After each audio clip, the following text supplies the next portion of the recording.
Hey, how's it going, everybody? This is the French Revolution Part 2, done by OverSimplified. In case you haven't seen the first part that I did, I also reacted to that one. Definitely go check it out. It's on my channel. In case you don't know anything about me, I'm a 21-year-old guy from Frankfurt, Germany, and I'm gonna let you know how much of this was actually being taught in German school. Let's go. King Louis and his family were now in the Tuileries Palace in Paris, where for the next couple of years, he watched as the revolutionary government began to strip away his power. And fearing for his safety, he had to stay on their good side. Hey, look who it is. It's my favorite revolutionaries. Yep, I'm your #1 fan. What can I do for you? Oh boy. Hey, King Louis. So we've made a few decisions. First, all of your friends in the nobility are going to have to pay taxes the same as everyone else. Great idea. I love it. And as a side note, the tax money can no longer pay for all your lavish parties. Great. I hate those parties. They're so awkward. And also, we're taking away your Porsche. Oh, come on! I mean, yay. Yes. The king continually found demand after So demand being made of him to prove his support for the revolution. On one occasion, a mob would invade the palace and demand he wear the revolutionary bonnet. This is the face of a man who is definitely pretending he wants to wear that bonnet. Now around here, I want to mention that one thing King Louis had a problem with was people constantly raiding his palace. But one thing he didn't have a problem with was raiding noobs on this video's sponsor, Raid Shadow Legends. Right, in case you're interested in that, definitely go check it out, but I got to keep this video as short as possible, so let's go. Luckily for him, he was married to an Austrian. So on the night of June 20th, 1791, the king and his family disguised themselves as servants and attempted to flee to the Austrian Netherlands. The royal carriage made a stop in the town of Varennes, and the postmaster there was like, "Hey guys, what's up? Where are you off to? We are but a collection of inconspicuous servants heading for the border for no particular..." I was actually about to say it, like, they dress themselves as servants. Okay, fair. Then again, everyone pretty much knows how they look like. Yeah, but then they drive around. That's like if you usually wear a $10,000 suit and you drive around in a Rolls Royce, but now you're trying to stay low key. So, you know, you wear maybe a flannel and, you know, some ripped jeans or something like that, right? But you're still driving that Rolls Royce, you know, not suspicious at all. The reason at all. Say, you, the fat one, you look kind of familiar. Aren't you the king? Nope. Let me see your passport. It says here you're King Louis XVI. Nope, not me. Oh boy. Take him away, boys. The king was promptly returned to Paris, but now the jig was up. His lack of support for the revolution was clear to all, and many considered him a straight-up traitor who tried to abandon his people. As a result, the new constitution of 1791 completely reduced his powers to that of a simple figurehead, a constitutional monarch. However, radicals, such as those in the Jacobin Club, were outraged that the king wasn't to be removed entirely. So a month later, these radicals staged a protest on the Champ de Mars, calling for the king's removal. The government of Paris feared an insurrection was mounting, and they sent the military to disperse the crowd. The confrontation escalated and resulted in the Revolutionary National Guard firing on a crowd of revolutionaries. Wow. It was a massacre. The incident exposed a deep division within the Brotherhood of the Revolution. On one side, the moderates who wanted to keep the king as a figurehead. On the other, radicals who wanted to see the king deposed and heads roll. In the wake of the massacre, these radicals received a wave of support. And speaking of rolling heads, one form of equality the revolution introduced was equality in execution. This meant no more torturous drawing and quartering, no more inhumane hanging. They wanted all criminals, regardless of economic status, to receive the same penalty. With the guillotine. Quick death. Yeah. Quick and painless one. Luckily, a man by the name of Dr. Joseph Guillotine had an idea. A heavy blade that falls like thunder. The head flies off, blood spurts, and the man is no more. The guillotine, otherwise known as the National Razor. The guillotine made its debut in 1791 as the new form of execution. The writings of Marat and others continued to call for the execution of anyone suspected of working against the revolution. For him, this included some members of the clergy and nobility who had previously benefited from the cruel system of inequality that existed before the revolution. In many parts of the countryside, local lords had found themselves become a target. "Sire, the peasants, they're revolting." Oh, come on, that's a bit harsh. Sure, they smell a bit, but I wouldn't say they're revolting. Oh, yes, I see what you mean. Yeah, some of the paintings that you just saw, I even remember that we had a few, like in one exam that I had about the French Revolution, because the French Revolution took up the entire exam that I had in school. I remember we actually saw these old pictures and we had to describe them and analyze them and do all that sort. So in case you haven't seen the first part basically what happened before the storming of Bastille, before the actual French Revolution, that wasn't taught that much. But now the fact that there have two sides, the moderates and the radicals, that was definitely being taught, especially when the guillotine, of course. But I don't remember it being a doctor though. That's actually quite ironic. Yeah, they were supposed to save lives, right? In general, you think doctors are there to save lives, but they're also there to take lives as quickly as possible. Increasingly, these French aristocrats began fleeing France to find solitude in other parts of Europe. And once again, fear began to take hold. The privileged classes of these foreign nations didn't like what they were seeing because they feared revolutionary ideas may spread to their own lands. The National Assembly, actually now the Legislative Assembly, feared that these nations may decide to attack. Then why don't we attack them first? No, you idiots, we are definitely not ready for war yet. Did somebody say something? France declared war on Austria in April 1792 and immediately got pummeled. It also didn't help that Austria's ally, Prussia, joined in the fighting. The Prussian Duke of Brunswick posted a letter warning the revolutionaries that if anything happened to the king, he would burn Paris to the ground. The Duke's letter proved to be a massive success in inspiring the people of Paris to do the exact opposite of what he intended. They were enraged by the threat, and on the 10th of August 1792, the tension in the city exploded, and a mob stormed the king's palace. Fighting broke out between the revolutionaries and the king's Swiss guard, with casualties in the hundreds. King Louis fled and took refuge in the chamber of the Legislative Assembly, where Robespierre and his radical Jacobins were gaining ever more power. Given the developing situation, the chamber decided to hold a vote, and in what some considered to be a second revolution, it was decided to suspend the monarchy entirely. King Louis XVI was now just plain old Louis, and he was sent to a prison cell where an eye could be kept on him. A month later, the newly established National Convention officially declared the French Republic, and society underwent a massive change. Enlightened ideas of democracy and equality were being implemented, but very quickly, these ideas seemed to become secondary to fear, paranoia, and a thirst for blood. The new republic began working to violently remove any semblance of the old royalist regime. The church became a prime target. Priests who refused to take an oath to the revolution were deported or arrested. A new state-sponsored atheistic religion named the Cult of Reason was created as a replacement for the Catholic Church. Notre Dame, along with many other churches, had their religious treasures destroyed and were converted to temples of reason. Even the Christian calendar didn't survive, as a brand new revolutionary calendar was soon introduced. It's very interesting. It very much reminds you of the Middle Ages when people started. I don't know what the German term is, or I don't remember what the German term is, and therefore I definitely don't remember what the English term is. But basically, they described that now logic was taken, or reason or logic was taking over, and everything that was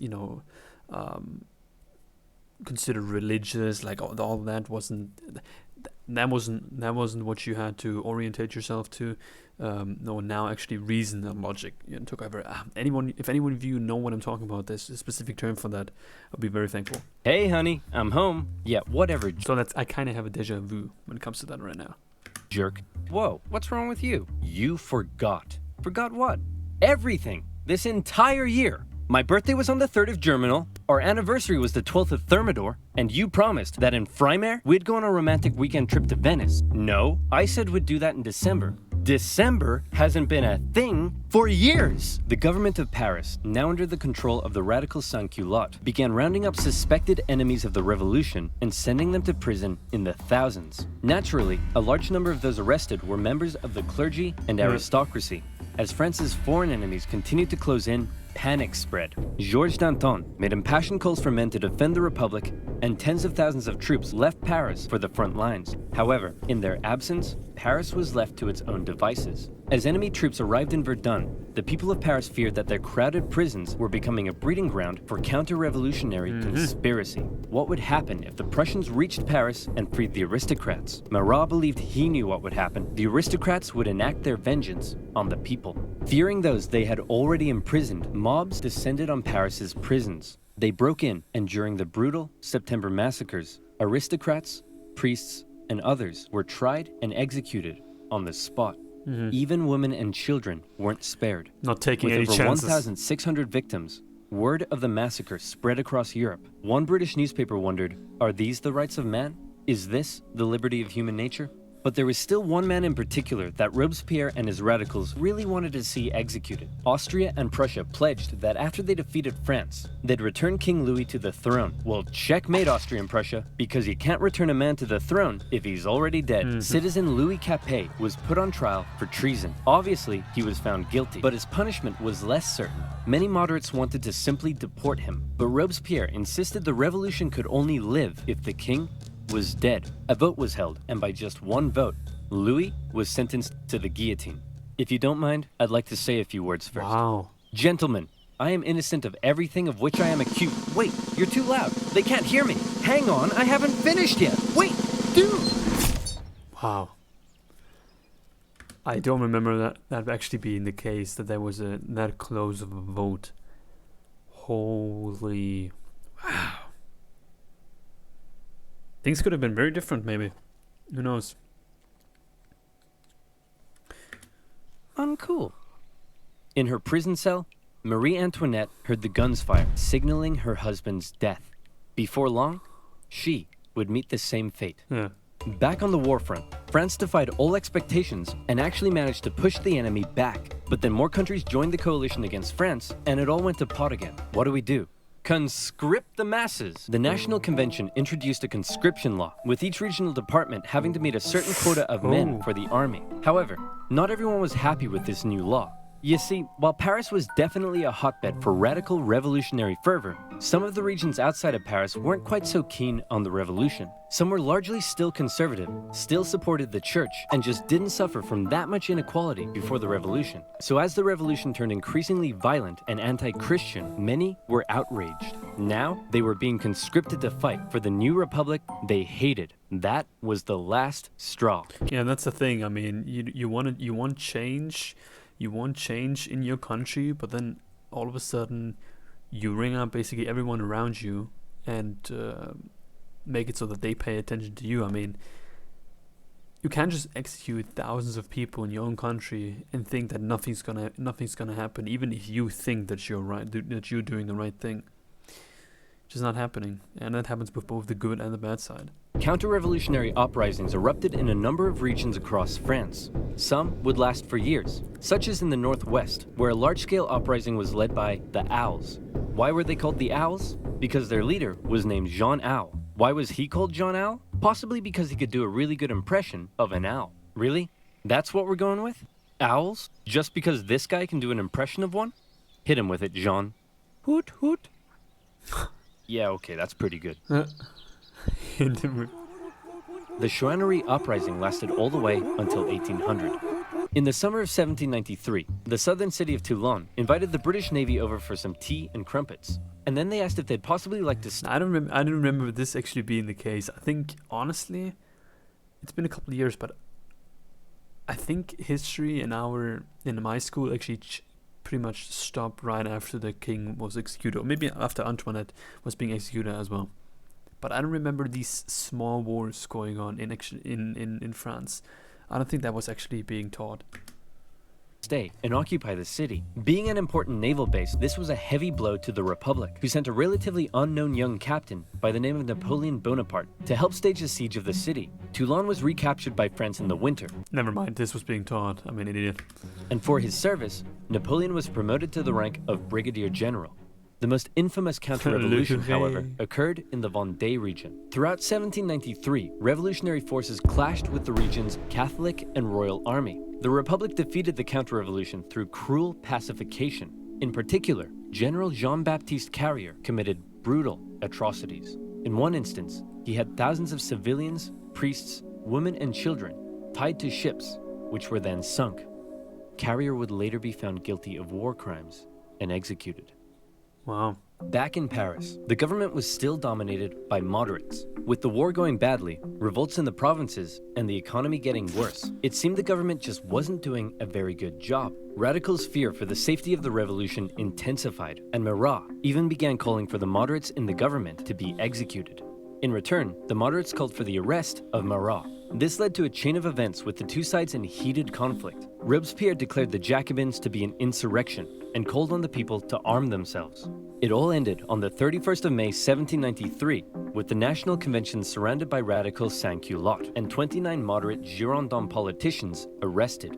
From this moment on, the moderates ceased to be a political force. Robespierre and his radicals would be in almost total control of the government. And this brings us to the story of a woman named Charlotte Corday. Charlotte lived in the northwest city of Caen, and like many in the area, was horrified at the rapid radicalization and increasing violence of the revolution. And the man she blamed more than anyone was Jean-Paul Marat. She wanted to bring peace back to France, and so she did something drastic. She traveled to Paris and told Marat she had a list of enemies for him to publish in his paper. Marat eagerly invited her in for a meeting. So where's that list of enemies you promised me? Here it is. Wait a minute, this isn't a list of enemies. It just says, yippee-ki-yay, mother... And just like that, Marat was no more. Charlotte was quickly arrested and sent... Oh, that's a strange picture.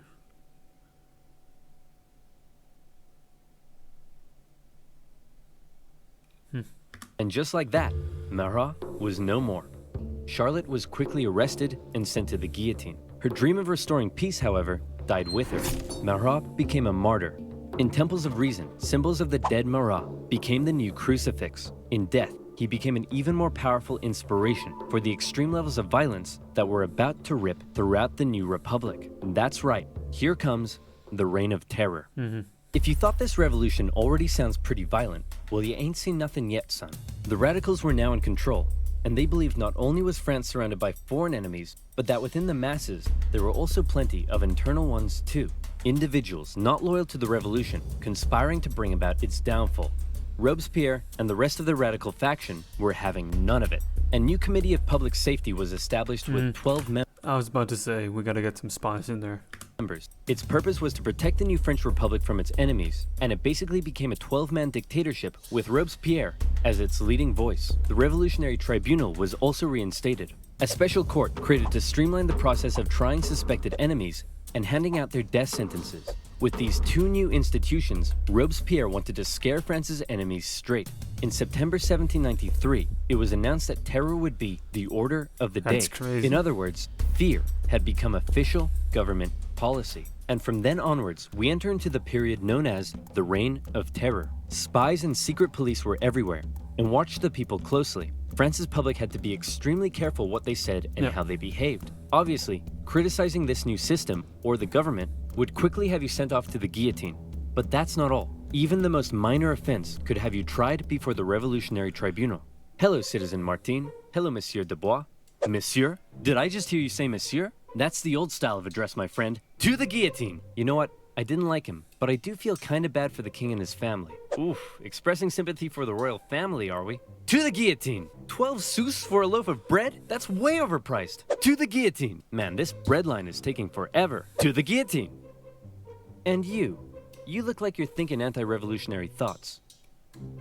To the guillotine. Max, we're sending way too many people to the guillotine. To the guillotine! Chop, chop, chop, chop, chop, chop, chop. It was insane. All across France, about 40,000 people were killed for suspected crimes against liberty.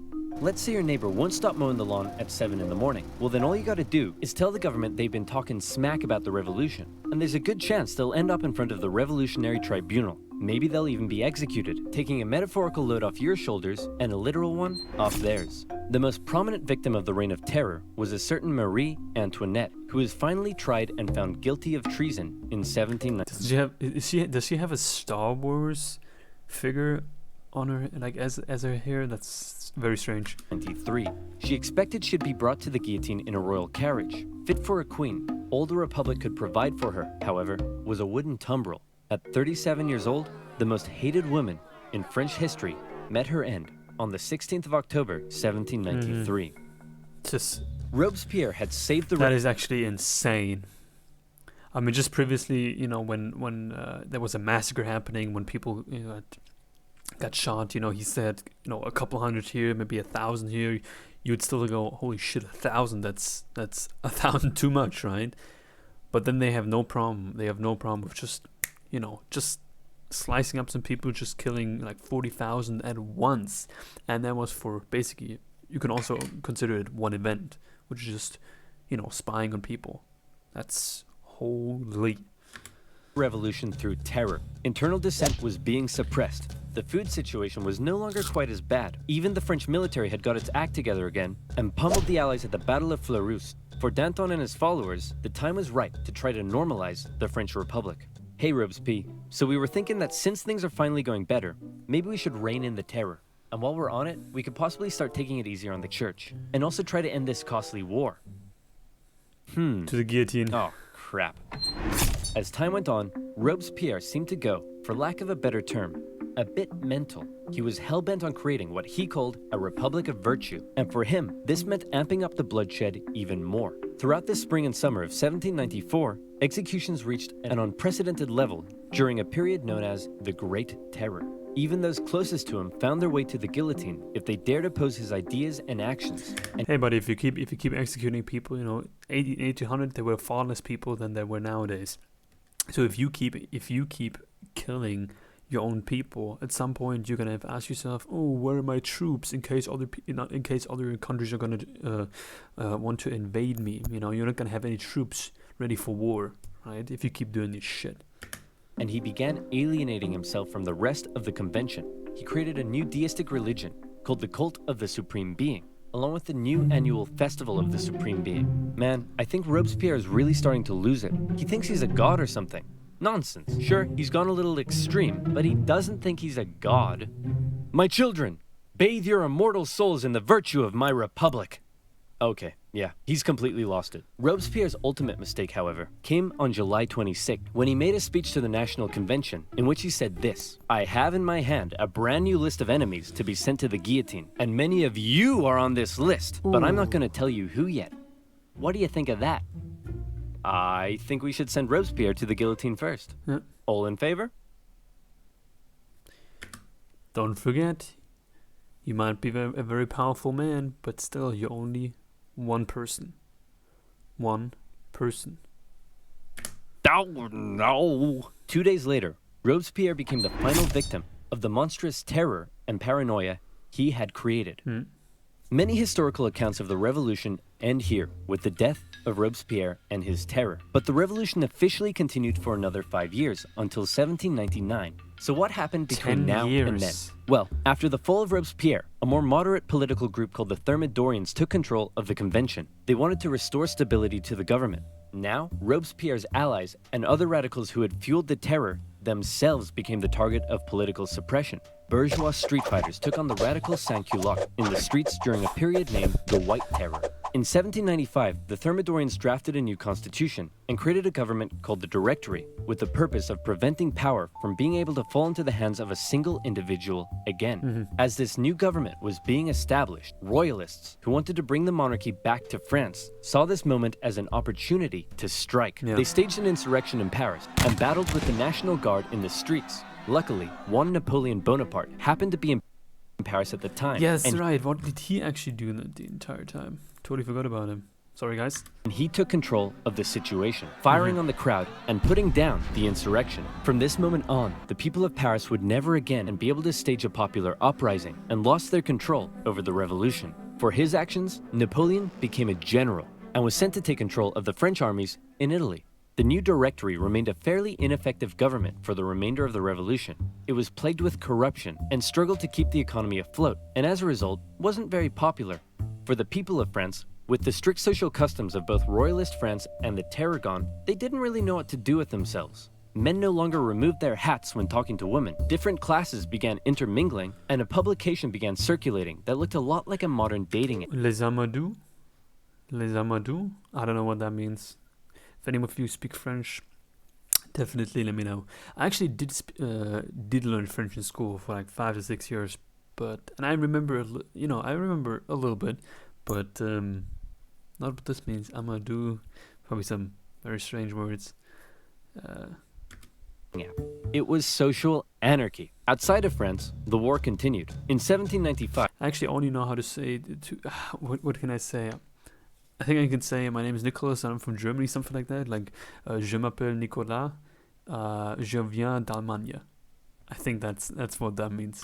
France took the Netherlands, where they set up a puppet state. Then they negotiated both Prussia and Spain out of the war. The British attempted to land French royalists in the west to reinforce rebellion, but that plan failed. In 1796, the French planned a three-pronged attack with the aim of marching on Vienna and knocking Austria out of the war. The two northern armies were defeated and forced to retreat. However, Napoleon in the south, with groundbreaking military strategy, won battle after battle after battle. He pushed the Austrians out of Italy and began closing in on Vienna. The Austrians freaked out, and Napoleon oversaw the signing of a peace treaty. He had almost single-handedly knocked Austria out of the war, and by the way, he was only 28, so maybe it's about time you moved out of your mom's basement. Napoleon became a famed hero among the French people, but his aspirations were still higher. He briefly went off to Egypt and discovered a bunch of gnarly Egyptian stuff, but then the British destroyed his fleet and trapped his forces. Say, Napoleon, sir, you're not gonna leave us here stuck in Egypt and return to France, are you? Nonsense, my boy. I would never dream of abandoning my loyal soldiers.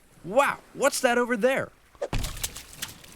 On his return to Paris, Napoleon found himself to be extremely popular, and the government extremely unpopular, and he started getting some power-hungry ideas. Conveniently, a politician named Emmanuel Joseph Sieyès approached Napoleon and said, "Hey man, since you're so popular, do you want to help me stage a coup?" "Great idea. Let's stage a coup, and then I'll coup you." What? Napoleon, with the help of his politician brother, entered the government chamber, possibly got punched in the face, and finally his troops intimidated the council to dissolve the government and create a new constitution that basically made Napoleon a dictator. That's what Hitler hoped for when he marched. So there you have it, the French Revolution, born with the great promise of liberty and equality. The common people dared challenge an oppressive system that had existed for centuries. But before they knew it, they found liberty sidelined by terror, equality that possibly didn't quite hit the mark, and an absolute monarchy replaced by an absolute dictator.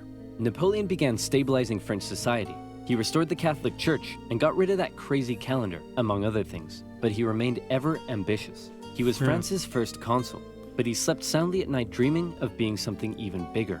Napoleon's expansionist aspirations, combined with the ongoing conflict in Europe, would eventually lead the continent into a huge conflict known today as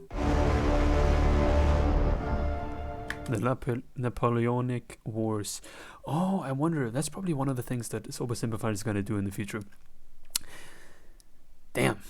Part 2 was 100 times better than part 1, I have to say, and I really liked the first one.